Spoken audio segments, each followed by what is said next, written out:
we're live. All right, welcome back to the We Are Jersey Magazine virtual stage. I'm Amazing Amy. Today we're with Murdakkh. That's correct, Murdakkh. I'm saying your name right. All That's right. Murdakkh is a Belizean hip hop artist, meaning we're talking to him from Belize right now. So I think this is my first international interview, right. and That's our first amazing. interview of the year for We Are Jersey. So welcome. Very happy to have you here. Um, I am. excited to talk about, all the things you're doing, a little bit about your background. Let's get into all that. So let's just start with where we at. So you're in Belize right now. Tell me what it's like out there. So I'm in Belize, Central America. This is where I was born. I spent majority of my life in America. I was in the Marine Corps, and then I ended up, spending 10 years in New Jersey, in Teaneck, New Hmm. Jersey. This is where I get my relationship with We Are Jersey magazine. Right. From the wonderful boat parties. Those are legendary. Right. But yeah, so I'm in Central America, Belize.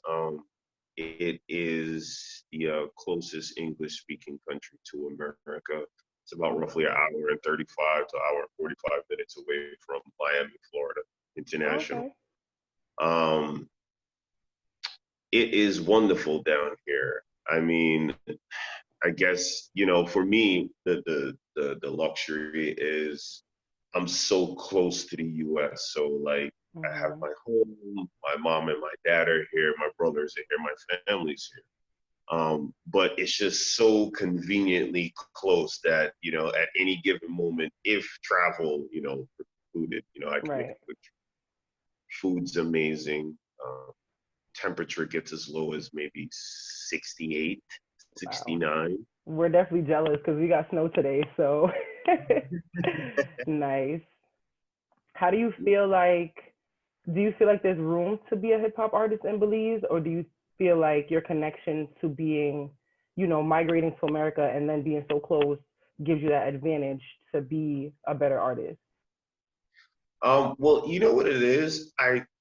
That's a good thing you said that. I really do believe that it's kind of made me a better artist in a way Mm. because a lot of what is based in music in most of the other countries is kind of like of a small reference to what's happening inside of the US. And hip hop is growing not only in the US and in the UK, but it's growing internationally as well. And Mm. there's a lot of stations that support up and coming hip hop artists here in Belize. And that's one thing I will give Belize credit for. They do a very good job of getting their artists that could have probably written a record a month ago, airtime. And that airtime, you know, I don't know if they look at it the same way I look at it, because coming from the New York City area, knowing how much airtime costs for certain radio stations, Mm. when you get a 12 o'clock slot in midday, um, or to me that's the entire country that could be tuning in, at least a portion that listens to Right. this. So there is a lot of support for the artists, and I think for me, um, I've always, rep my country, but I've always lived in the Mm. state. So now it's a little bit different, Now I get Yeah. to stay here, have my fun, as I would say, Right. down here. And it just makes the story a little bit more interesting and actually more organic to the way I feel it Yeah, should. because you have that homegrown, the way you talk about Belize repping their artists, and I feel like that's a very small town homegrown thing where you feed into what you have and you big them Right. up, like Rihanna with Barbados, and all Right. these artists from Jamaica. We we feed into them because they represent us. So that's awesome because I don't even think I've heard of another artist from Belize or anybody you know big like that in the U.S. So you're definitely making a name for your country. That's awesome. Well, one of our highlights is that I don't know if this is probably maybe in the late '90s. I think I can't remember, but one of Mm. our big highlights is Shine. Shine from Bad Boy. Mm. He's the Belize artist, and he actually became a minister in one of the House of Representatives last year. Oh, So wow. going from him having his, his citizenship taken Foundation, away yeah. and sent back home to now being a House of Representatives, I am definitely hoping that I can do something amazing in that light, as well Yeah. too. And you're definitely doing amazing things in your own right, I would say. For example, you work with a lot of organizations. You're not just an artist. Um, Tell me a little bit more about like what you do outside of creating. How do you like give back to, other artists who are trying to do the same thing you are? Um, just information, man. I think I've always had a gift and a curse, which was I was always, as my friends would say, I was always ahead of the curve on things to know what platforms and what tools to use. But because I was so ahead of the curve, I tended not to stay too long with consistency on that platform or the curve because I kept looking for the next thing as always. But because of that, I took what could have been a loss and kind of turned it into a win. And just being able to let artists know where to spend their money, just Mm, kind of letting artists down here and, younger artists in the States know that, um, you don't have to spend $1,000 to have a vibrant um, profile on SoundCloud or Spotify. It's just something that I do. I put in 4.5 hours a day mm, sending emails and trading playlists and reposts back and forth. So I would say it's necessary, something that you should do, because if you want someone else to do it for you, you should have to do it for yourself. But I just try to teach artists that with a little bit of consistency, something that I've learned a lot in the past 2, 3 years, um, you can make a dent and verify that dent to be actual. yeah, I definitely agree with that in terms of going hard for yourself before you can expect, a manager or a publicist or someone else to do that for you. That's definitely a gem right there. Let's talk about, before you made a dent and before you started really getting into your music. You talk about your time in the U.S. and then you also talked about like being in the Navy, or was it the Marines you said? The Marine Corps. Okay, and you started performing there, right? Yeah. So Mostly. basically, Mhm. it. So like when I graduated Teaneck High School in 1999, my friend Lamar Charles and LeBear Ward, Lamar was making beats and LeBear was the artist of the high school. One of the guys, right? So me, I was just kind of writing poetry at that point. So Mm. watching how he was doing it, then I moved into the Marine Corps and started. I was in Okinawa. You're 18, 19 in Okinawa, Japan, and hip hop is huge. The Spice Girls are the biggest thing in Europe, so all the Asian women, young women, have high stilettos and everything. So going out and you hear Mm. hip hop playing, and they just want to see that thing that comes from America. So this is 1999, 2000, and I'm in the party scene in Okinawa, Japan, and we start Mm. freestyling, and it grows from there to where I get out, um, start working with Mr. Rich Valdez. He's a producer for the Mark McBean show on ABC Radio Mhm. currently right now, and um, just started doing events. I had a couple songs that was really popular with some of the groups of people that he was associating himself with at the moment. And a good friend of mine's Maria, and I owe a lot to Maria. Maria was my boss at Holy Name Hospital. I was Mm. working bed control. I think this is like 2012 maybe, working bed Mm. control at Holy Name Hospital, and Maria was my boss, and she loved the song, which is so.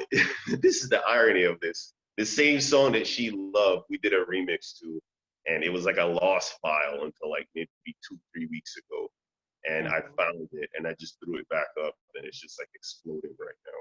Which So song that is that? Because I want to talk about one of them. What's the name of that so one? that's Set Me Free, which All is right. Very, because I didn't know this when we when we made the interview, it was just loading because I launched it on Christmas Day, but Mm, it has done, in two folds what You Ain't has done. And, that's already at 11.1 in 8 weeks. mm, So yeah. I'm very excited to see how this is going to turn out. But um, yeah, so Maria introduced me to Rich. Rich did a lot of consulting with VH1. He became a young ambassador. He put on shows for VH1 Save the Music, and you know how the statue or their platform is to Mm, save schools in yeah. America and save music programs. And I went on this cool ride, for like maybe like 5 years, helping music programs develop and stay afloat. I got to open up for uh, Tretch from Naughty by Nature 2 times. Do It All from Lords and the Undergrounds, which is so cool because I ended up going to his studio in Newark and really working out some songs out there. Mr. Vegas, the dancehall artist, Mr. Vegas, we did a big Mm, event, which was a Winter Gala white event, and we had a fashion show. We had just so much stuff from Maserati, like all the things that you could yeah. think of as a young artist coming up. Like, wow, I feel great. So yeah, it's been a long haul in a way, but it's been a very enjoyable What did you see your goal being as a hip hop artist? Like, was your goal to be, I don't know, a touring, celebrity artist, or because I feel like you kind of found your lane in an unconventional way, but still in a way that worked for you. So what was your initial goal? Like, 18, 19, rapping in Japan. What did you want to be at that point?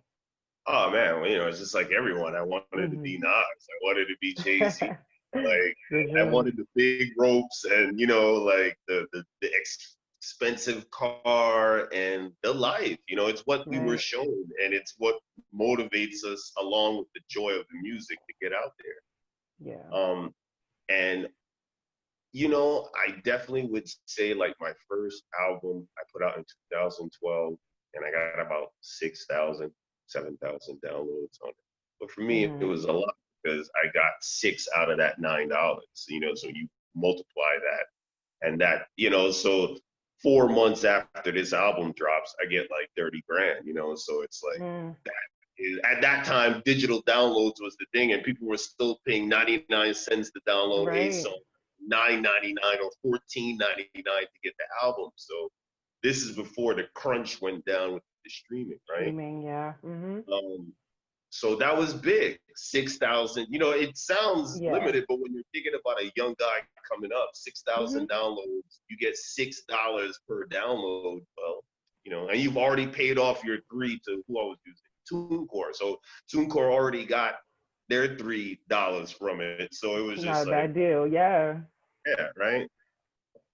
So how do you compare like, your first album doing 6,000 streams to now you got singles doing, 12, 15,000 streams in a couple of weeks. And I've noticed you put a lot of face time into your own stuff. You comment back on your fans, you interact with them. So how would you say that that's helped with building up, your music? Yeah, man, it's so important. Like the engaging part, it's so important because it is the part that you don't want to do. None of us really want to talk all day long and, Mm, have to jump on things like that all the time. But it's so important in the beginning stage. And like I said before, as my friend said to me, one of my biggest issues wasn't the fact that I didn't make good music. Because you could listen to some of the music that's on the SoundCloud at 83. Like Ball Life's at 60,000. That's 62,000 in 3 years. And that's yeah. sitting at the bottom of my SoundCloud list, right? So Hmm. it wasn't the point that I didn't have records that could have manifested. It was the consistency to say, hey, all right, we know you're handicapped and you don't have a label, but you still need to have that admin mentality. Yeah, it sucks you don't have it, but no one else is there. So someone has to be the playlist manager that is working your plays every single day like a $1 million label would have, right? Yeah. And that was it. So every day waking up, commenting, um, hopping on my SoundCloud planner, hopping on Repost Exchange, using the organic tools that were provided from the internet and SoundCloud, to not only get organic plays, but to get the organic plays that count, the one from the European nations, the ones from America, Canada, Europe, because that's a lot of things, people always talk about SoundCloud and it's kind of like Reachability. validity for Yeah. the music and the plays. And for me, that was something big that I wanted to tackle before I even, went back on the platform. And when I noticed that, you could get verified for certain plays from certain countries, then I realized, okay, so the best thing for me to do is to look for sources of ways of how I could repost and gain these plays in America, Europe, England, the Netherlands, and places like that. Not like I don't want the plays from India and Asia, but they just don't Right, count. but yeah. They don't count on the Period. monetized And let's be stream. real, So yeah. it's not, I can sit there and you could, and that's the big thing for me. So when I say, hey, look at Ball, I have 60,000 plays, you see a big monetized sign right next to it. So it kind of brings into perspective, like, oh, nah, man, these are like not even like bot plays from like Africa or Asia. These are Right. like organic Yeah, you plays have from, gained fans, people are actually into you, they come back. Like that's what building, a base is. And you talk about the importance of that. And then you also, use the word organic a lot, and you say that you have an audience that's looking for something entertainment with substance. That's what you said. right. What do you feel like that is, and how do you think you incorporate that into your sound? Um, so everything for me is about, I love soundtracks, right? So everyone that knows me knows that I love soundtracks. It'll go from Disney soundtracks to Mm-hmm. horror soundtracks to Mm-hmm. anime soundtracks. Anything that is some type of a composition of music, I just Right. adore and Mm-hmm. love to just listen to. So I have a way where just in my friends, the way I trained myself, like, beyond the point of just like, someone giving me something to rap about. Back in the day, my friends used to be like, hey, here's the Rocky soundtrack. Hey, rap on that. And then my other boy would be like, hey, that favorite anime we like to watch? It. Here's the soundtrack for that. Rap on that. Mm, And so what it did was it helped me to kind of take, which was a lot of lyrics, probably too much lyrics per bar, but I was a lyricist, so I want to get my words right. out. And it's kind of shaved and molded that I could have a better conversation with you, the listener, when you're listening Right. to me. You could put the things together and go from Mm-hmm. bar to bar and hear the story, Bill, and be like, no, I get that. I get what you're saying to me right now. And so that was important for me. And like the main single, You Ain't, you know, I was just at home, and I'm not a very big as crazy it is, I'm not a big video guy. Like I'll do personal videos, but Right. I'm not big on live streams. It's Productions, yeah. maybe because I'm from I was born in '81, so maybe it's just a difference of age thing. But Right. I do it when I have to. But Mm-hmm. so I'm just watching this whole thing with Will Smith and Jada Pinkett, and it was just interesting to me. And I was just like, wow, this is very interesting. I want to write Mm-hmm. about this. And I took the perspective, which of course, I knew I was going to catch a little bit of flack from, but that's all right.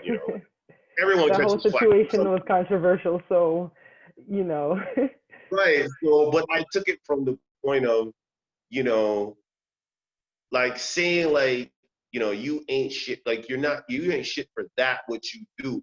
But in the second verse, I'm saying, yeah, even though you heard I did this, but that doesn't give you the right to go do what you right? So I kind of wheel it back around where, yeah, it is probably my fault, but it's just kind of put together for relationship issues.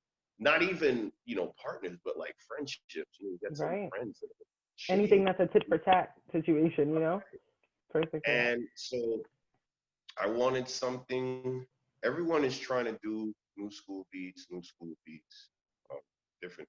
I wanted to do, because I felt it. I felt like there's a amount of younger people, maybe 20 years younger than me, that are like 19, 20, that like to listen to old 80s and 90s. I watch it, I've been studying it on YouTube, watching reaction videos, and I see how like younger people like watching Yep. NWA, first Yep. Eminem, the Jay-Z. So I says, let me get a simple beat and just kind of give a story, and it worked out. And the crazy part about this is I did that record in my other house, and in my main house that I stay at, and it was just with a blue baby, a Rode mic, no no buffer. big thing. Yeah. Literally had a blanket thrown over my head, Wow. and phone was like this. To be a And fly on the wall. it was horrible because it's Belize and it was summertime last year when I did it. So I didn't get any AC in the room at the time. So, I got this big blanket on. It's 105 degrees. I'm sitting off the coast of the equator, and I'm trying to record this record. I got latency issues. I literally had to move. Every time I dropped the verse, I had to move it like 2 seconds this way to line it back up. Yeah. So all these things that made me feel like, this is not even good. All right, but whatever. Let me just go through the process.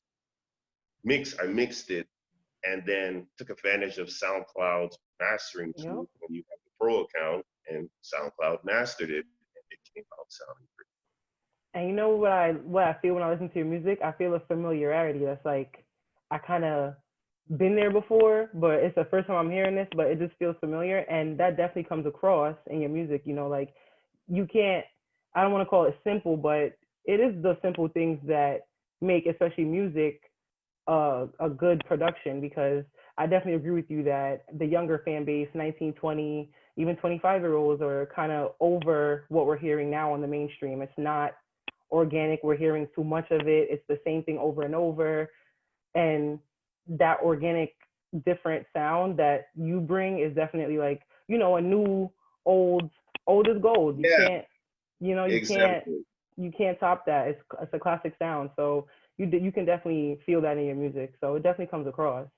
Thank you. I appreciate that. Yeah, and I think that's how you have such a solid, base of fans that keep coming back and back. And I want to talk about You Ain't, like you said, is your main thing. You put that out last year, 2020? So I put that out October 24th of last year. Okay. And then you put out Do It Like That this January, or? Yeah, so this is the story with Do It Like This. Right. And I cringe telling this story. I really do it. If my good friend Nikki Walker, that was kind of running the head on this, wonderful woman, lives in Utah, works for some amazing teams, and in publicity area. And so basically, I got a phone call, reached out that the Utah Royals, the women's soccer club, was, they just finished doing some, my friend was like, we just did some table talk stuff, take a look at the YouTube links. So of course, I'm always plotting and thinking, I'm like, oh, this is nice. I'm like, hey, they need a song. I'll write them a song, right? So she's like, hey, well, write something and let's see how it comes out. So I wrote something, and which was Do It Like This, which was the toughest thing to kind of write, because when you listen to it, the first critiques, and I put this through a playlist push, $300 campaign that no playlist got added to it. And everyone kept saying, this is too repetitive, there needs to be more. But then I realized the problem. In my mind, I know it's not meant to just be on radio. It's a live cam. It's a face. It's when you're Almost at like the a theme stadium. song.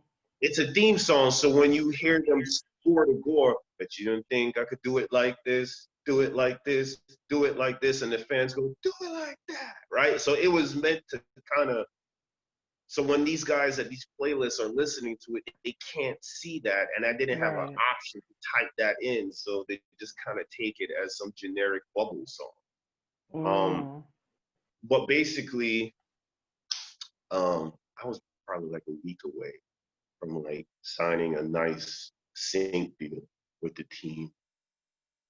Come down to the stadium, do the whole shebang, performing and everything, Mhm. and boom, COVID hits.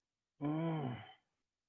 You Hmm. know, Right. and that's it, and that was it, and it rocked, and so so that is do it like this. What we're doing to counter that is I am a big fan of releasing records again. People might scorn on it, but once again, I'm in this No, business to collect royalties. that's That's a what I'm deluxe here album. for. Adding 4 tracks to the album and putting it out again. Right. So what I'm going to do, I said to my friend, I says, yeah, it's on Spotify. I said, but in the world we live in, you could have a song on Spotify, and then 2 years later, some TV show picks up the song, and now the song just blows up. So let's just Yep. keep that in mind. And I says, I believe in this song. I believe that if someone almost got it to a point where it was already done, but a mishap came, then I believe I can get it back into the same space again. So the joy that I get is that with all the new songs that are starting to do good and they're about to load into Spotify in this spring, Mhm.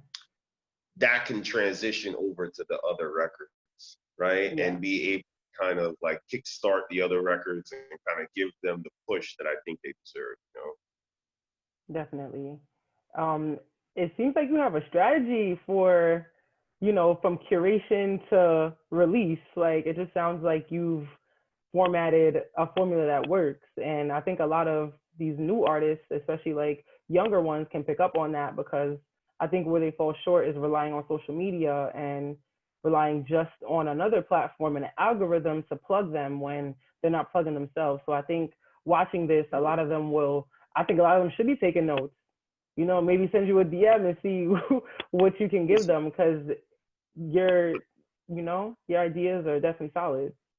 Not to cut you, but I would definitely Mm-hmm. agree with you in a point to say that, you know, some guy hit me on some kid hit me on Messenger, DM and Instagram, and he says, hey man, he was, I just want to let you know that I really like your music, and I was like, I says, all right, I appreciate it, man, thank you. I was like, where did you find out about it? And he was like, here on Instagram. He was like, I'll be honest with you, I wasn't gonna click on it because he was like, I guess I'm one of these guys that get fall for the trap that if I if I don't if I don't see someone that has 1,000 views, like basically it says, oh, you don't have like 1,000, 10,000 views, 1,000 views, 6,000 They likes. think So you're not legitimate. when he went to Right. SoundCloud, he came back to me. He was like, man, you are putting work on that site. Like he was like, everything is like 4K up, 10K, 20K. And it was just like, and it's all in a 3 year span. And I was like, I said, listen, man, I am a musician. I am an artist. I am, the biggest problem that I did trying to do it the other way before was Gary Vee likes to say, it's not real. It's not organic. When you're just trying to Mm, be something on Instagram, but what is that you're trying to be? And so for me, the picture that I can show the world, I can always, I've not met enough people and stayed enough connected that I can always show a red carpet if I wanted to. I could always get a celebrity and put myself there if I wanted to. But the thing that was missing was the actual music bubbling. And mm, so being home here in Belize is thing for me to be able to kind of just focus on that and focus on the lyrics and focus on the music Yeah. and you know. My other question is, you have that escape to run, not run home, but to go to Belize if you feel like you're ever getting, overwhelmed. Like that's your home, that's your escape. How do you think your music might have been different, or your artistry or your approach might have been different if you didn't have the option to, go take a break and decompress? I don't think it would have happened. Mm. I just, the reality, my mother said something to me a couple of days ago when I was visiting her. And she was like, I'm glad that you're here.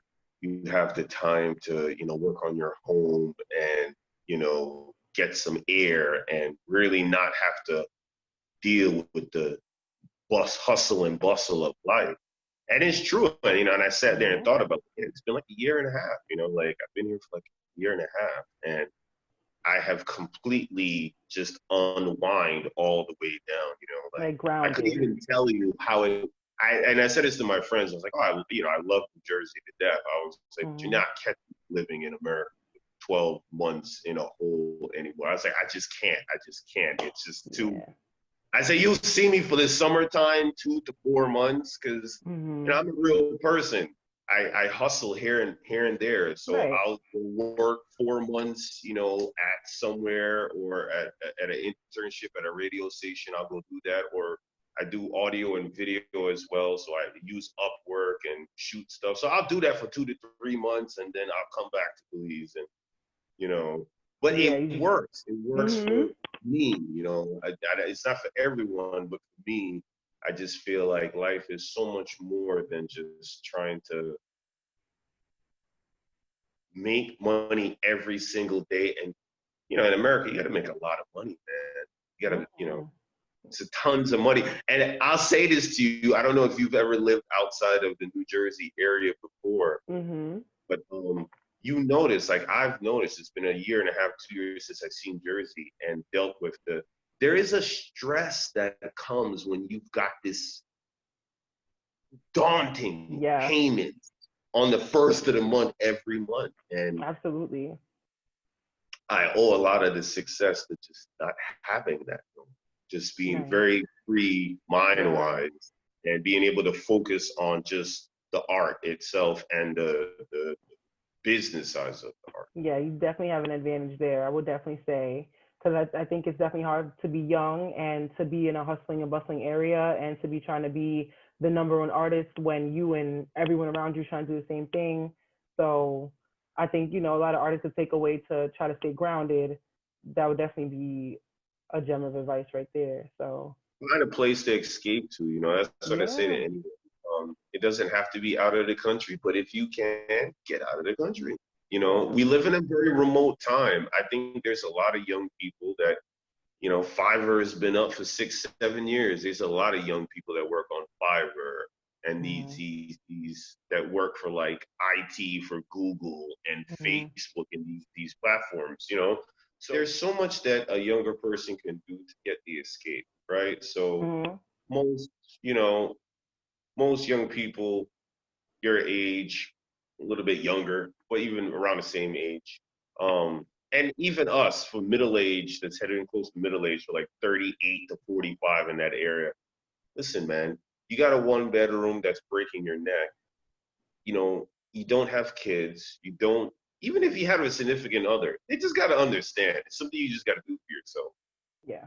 Get rid of it. Put the stuff, put it in storage. Storage is only going to cost you about $100 maybe a month. So if your parents are around, give it to your parents for a year, right?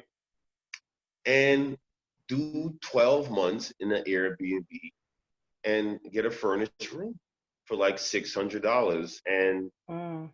reset yourself. Yeah. Give back the money that you need, and then the following year, you pull your stuff out of wherever storage is, and you go back to get a new 1 bedroom with a better credit score. And so I think there's tools that are available now that we didn't have 10 years ago Right. that you And they're can. not being utilized, I think. They're not being utilized. I see people all Mm-hmm. the time. Like, well, if you don't have kids, why do you have this big apartment that you have to pay for? And I'm not saying that you shouldn't have nice things. You should have what you want. But what I am saying is, if you're a starving artist or struggling or a new artist, you want to have as much capital for your music. So Mm. you want to plan a tour on Airbnb, book 6 months out, get a whole month or a day or two here, do that. And all that stuff will change your living. I know a lot of guys that are in their 40s that don't even have an apartment. They've been Mm. doing it 3 years now. Every 2, 3 months, they get a new Airbnb in the area and they keep moving, or they might get the same one they got last year back for 3 months. Wow, this But is a they new don't concept even, to me. Yeah. yeah, there's no credit check, man. Mm. There's no credit check. It's just you have to have the money available on your card and a good past history on Airbnb. Yeah. And so I always And say you're able that to to. people, like don't bug out. Like, like if you're sitting there saying, "Oh man, my rent's due," they put the tape on the door that says I gotta go to court for something. Hey man, don't worry about that. Just put your stuff here and bounce. And find You ways know, to invest in yourself. That's the right, goal. right. So, I mean, we talked about your music. We talked about um, your background. What are you planning on doing next? Putting out an album or any singles coming up? Or, I mean, I don't know how you plan your music, if it's more spontaneous thing or so. What do you plan on doing next? So You Ain't Shit is coming out January 21st on Mm-hmm. Spotify and Apple and all that good jazz. Um, Set Me Free remix, the Soo Young King remix featuring Forever Lucille will probably be out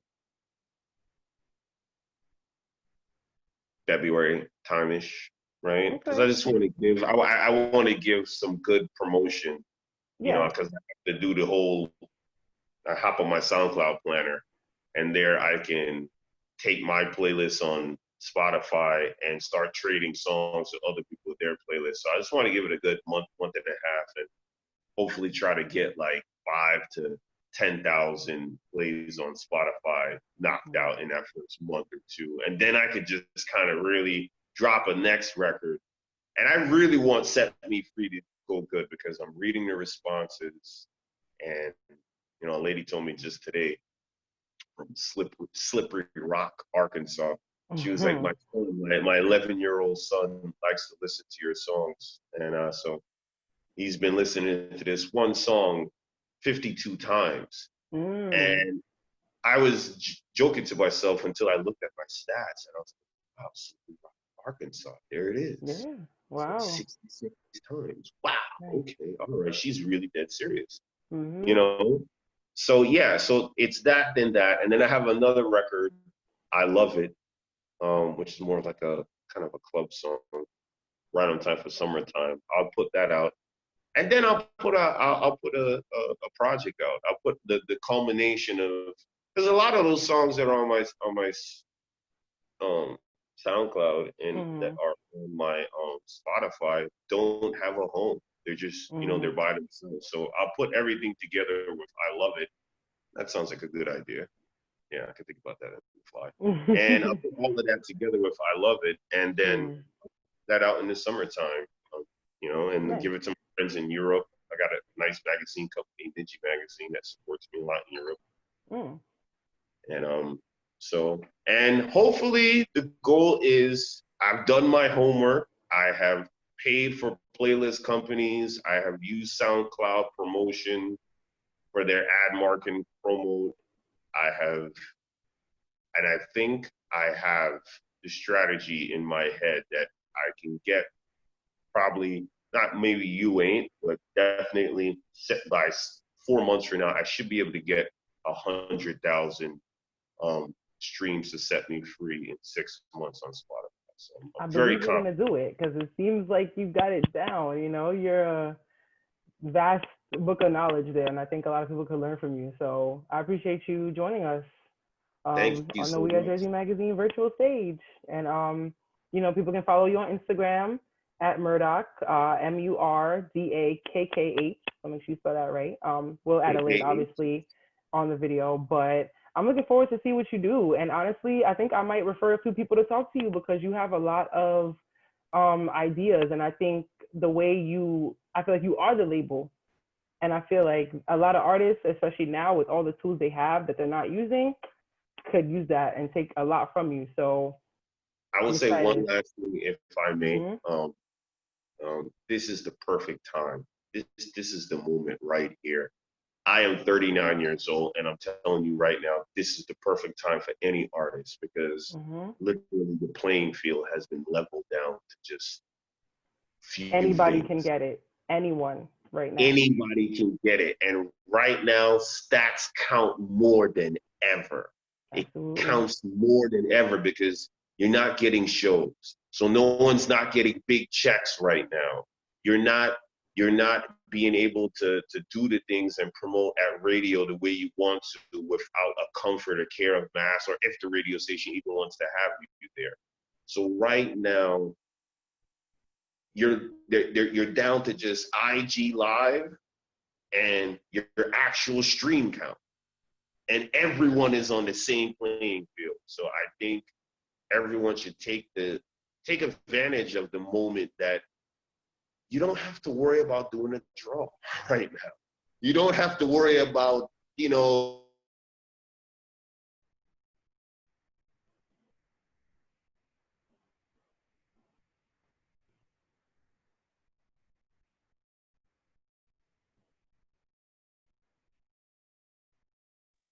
that just go in and out. That just went in and out. Call, just waiting. All right. Yeah, but like you're saying, now is the time, yeah. Yes, now is the time to take advantage of it. Because even for me, I look at it as, hey man, you walk up, you end your year at the end of this year, because I believe things will start to get back to whatever it was by next year. You walk away end of this year with 150,000 streams of a record on 100,000, 200,000 on SoundCloud, 100,000, 200,000 on Spotify. That you got organically. That's so important to me, yeah. Organically, and it's, and you can make noise. Because I know, I've made noise with less. Yes. So I know that with more, you can make a big bang. Absolutely. Thank you so much. I appreciate it. I got a lot from this talk, so I can imagine the artists who are doing the same thing you're doing can definitely get the same from that. So definitely thank you so much for joining us on the We Are Jersey Magazine virtual stage. Pleasure to have you. We hope to see you next time you're in Jersey, next time we're able to travel again. I'm definitely coming in the springtime, so you guys will. I want to do another photo shoot. I did a photo shoot with you guys, Mr. Alexander, David Alexander. Yes, David Alexander. Shout out to our amazing photographer. Yes. Yes, so he's so amazing. So I definitely want to contact with him and see Banks again. So definitely, yes, in the springtime. Nice. I can't wait to make that happen. Thank you so much. It was so nice talking to you. Thank you. Thank you. Continue to have a good holiday. Yes, you as well. Have a very blessed new year and beyond. All right, thank you. Thanks, bye-bye. Bye. Jersey turned up entertainment. Entertainment.